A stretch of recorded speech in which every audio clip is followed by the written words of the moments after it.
اس وقت جو جنگ ہمارے اوپر مسلط کی گئی ہے، جس نے ہماری تہذیب کو بھی متاثر کیا ہے اور ہمارے عقائد نظریات کے اندر بھی تشکیک پیدا کر دی ہے۔ ویسے تو ایک زمانے میں اتنے بڑے بڑے حملے تھے، یہ معتزلہ کا حملہ کوئی چھوٹا حملہ نہیں تھا۔ 3 بادشاہتیں ان کے زیر اثر رہی ہیں۔ آپ نے یہ کہانیاں پڑھی ہوئی ہیں کہ امام اعظم ابو حنیفہ کی وفات جیل میں ہوئی تھی۔ آپ نے یہ سنا ہے کہ امام احمد بن حنبل کے بدن پر 1 انچ جگہ بھی ایسی نہیں تھی جہاں کوڑے کا نشان موجود ہے۔ لیکن آج معتزلہ کے نام سے کوئی گروہ، کوئی فرقہ دنیا پہ دکھائی دیتا ہے، انہوں نے اس کا ناطقہ بند کر دیا۔ دلیل سے، عملی قیام سے، جد و جہد سے۔ مرجیہ تھے، لا ادریہ تھے، اندیہ تھے۔ اب آپ کو یہ غیر مانوس لفظ لگ رہے ہوں گے، کیا قدریہ، کیا جبریہ، کیا معتزلہ۔ ایک زمانے میں ان کا طوطی بولتا تھا، باطنیوں کا طوطی بولتا تھا، کرامتہ کا طوطی بولتا تھا۔ یہ اتنے غالب آگے تھے کرامتی کہ طاہر کرامتی نے کعبۃ اللہ سے حجر اسود کو نکال لیا اور کئی سال تک کعبۃ اللہ بغیر حجر اسود کے رہا۔ لیکن وہ زمانہ تھا کہ پھر بھی لوگوں نے قربانیاں دی، لوگوں نے علمی محاکمے کیے، علماء نے تدبیریں کی، سلاطین اسلام کھڑے ہوئے اور مقابلہ کر کے اسلام کی اس قوت رفتہ کو بحال کیا۔ اس وقت جو سب سے بڑا حملہ ہمارے اوپر ہے وہ لادینیت کا حملہ ہے، الحاد جدید کا حملہ ہے۔ اس وقت دنیا کی لادین قوتیں الکفر ملت واحدہ کی شکل کے اندر کھربوں روپے خرچ کر رہے ہیں کہ مسلمانوں کو کافر تو نہیں بنایا جا سکتا، لیکن ان کو تشکیک میں مبتلا کر دیا جائے، ان کو مسلمان بھی نہ رہنے دیا جائے، تشتت اور افتراق پیدا کر دیا جائے، فرقہ واریت کے بیج ان کے اندر بوئے جائیں، یہ باہم دست و گریبان ہو جائے، جغرافیائی تقسیمات پر ان کا یقین ایمان کی حد تک چلا جائے۔ عجم اور عرب کی لڑائی پر 2 ممالک کو آپس میں کھڑا کر دیا گیا، اور یہ جتنے فسادات مشرق وسطیٰ میں ہوئے ہیں، مسلم کش ہو گیا، ایک دوسرے کو مارنے لگے، لسانی بنیادوں پر، فرقہ وارانہ بنیادوں پر، قتل عام ہوا، مسلمان کا خون پانی سے بھی سستا ہو کر کے بہا، اور جنگیں جو بھی لڑی جاتی ہیں مفاد کی عالمی طاقتیں اسی خطے میں لڑتی ہیں۔ یورپ میں کوئی جنگ نہیں لڑی جا رہی، عالمی طاقتوں کا بازیچہ بن کے ہم رہ گئے۔ ہم کب شعور کی آنکھ کھولیں گے؟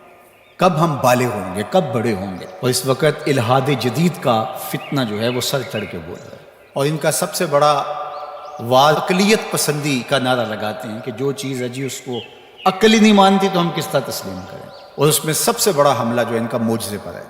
جو کہتے ہیں کہ معجزہ جو ہے یہ نہیں ہوتا، وحی پر حملہ ہے، کیونکہ یہ بنیادوں کو ڈھا دیا جائے گا تو عمارت خود بخود گر جائے گی نیچے۔ جب وحی کو کمزور کر دے، اس تصور کو دھندلا کر دیا جائے گا، تو کہتے ہیں وحی ممکن نہیں ہے، کہ یہ خلاف عقل ہے۔ دنیا کی کتنی چیزیں ہیں جو انسانی عقل میں ابھی تک نہیں آئیں۔ آج سائنس اور ٹیکنالوجی کی سلطنت ہے پوری دنیا کے اوپر، اور اس کے ذریعے سے آپ کہتے ہیں جی بس آج تو جو تجربات کی روشنی میں چیز حاصل ہوگی اسی کو مانیں گے، اور اس کے علاوہ جو سمجھدار ہے، پڑھا لکھا شخص ہے، دانشور ہے، وہ کس طرح اس کو مان سکتا ہے جو عقل انسانی میں یہ چیز نہیں آتی ہے۔ جبکہ یہ خود ہی مانتے ہیں کہ انسانی عقل ابھی تک 5% یا 6% استعمال ہوئی ہے، باقی 94-95% انسانی عقل سے بھی اتنا کام نہیں لیا گیا، ابھی سپیر پڑی ہوئی ہے۔ اور وہ دعویٰ کر رہا ہے پیغمبروں پر ہونے والی وحی پر اور وہ معجزات پر۔ اللہ اکبر۔ جبکہ بہت ساری ایسی چیزیں ہیں جو معجزات کی دنیا کی مسلمہ ہیں اور انسانی تاریخ اس کا انکار نہیں کرتی، جس میں حضرت عیسیٰ علیہ السلام کی بغیر باپ کے ولادت ہے، اور آج دنیا کے لوگ اس بات کو مانتے ہیں۔ اب مجھے بتایا جائے کیا عقل انسانی اس کو قبول کرتی ہے؟ لیکن دنیا مان رہی ہے۔ فرعون کی باڈی کے بارے میں سورہ یونس کے اندر اللہ تعالیٰ نے ارشاد فرمایا کہ ہم نے اس کی لاش کو لوگوں کی عبرت کے لیے باقی رکھا ہوا ہے۔ اگر فرعون کی لاش نہ ملتی تو آج یہ لوگ اچھل رہے ہوتے کہ کیسے ہو سکتا ہے، یہ قرآن نے ویسے ہی کہہ دیا۔ اس پہ شور و غل، یہ 2 نمبر جعلی دانشور، وہ کہتے عقلیت تسلیم نہیں کرتی، عقل نہیں مانتی، لہٰذا ہم نہیں مانتے کہ فرعون کی باڈی محفوظ ہوگی۔ پانی میں کس طرح محفوظ رہ سکتی ہے؟ مچھلیاں نوچ کے کھا گئی ہوں گی اس کو۔ یہ کٹھ ملا، یہ پرانے لوگ یہ کیا کہانیاں بیان کر رہے ہیں؟ کیسے ہو سکتا ہے؟ قرآن کے نزول سے 2000 سال پہلے کا واقعہ تھا، اور پھر نزول کے بعد 1250-1300 سال تک یہ سلسلہ باقی رہا۔ تشکک، عقلیت پسندی کے بخیوں جڑ کے رکھ دیتی ہیں یہ چیزیں، اگر غور کیا جائے۔ تو کہتے ہیں کہ یہ ممکن نہیں ہے. تو معراج کے واقعہ کا انکار بھی اس لیے کیا جاتا ہے. معجزہ ایک زندہ حقیقت ہے، اور میرے اور آپ کے آقا و مولا کا سب سے بڑا معجزہ قرآن ہے، اور دوسرا بڑا معجزہ جو میرے حضور کو دیا گیا وہ معجزہ معراج ہے.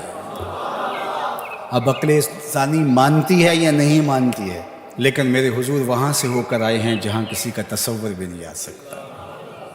اللہ اکبر. سی معراج راز محبتاں دا نہیں سی کسے دی سمجھ وچ آن والا، سدیا طالب تے گیا مطلوب ہوتے، جبرائیل سی صد لے جان والا، بازے آخ دے بن دروازیاں تو کیویں پہنچیا عرش تے جان والا، ابر عقل نو ایتھے دخل کیے، جانے جان والا یا لے جان والا.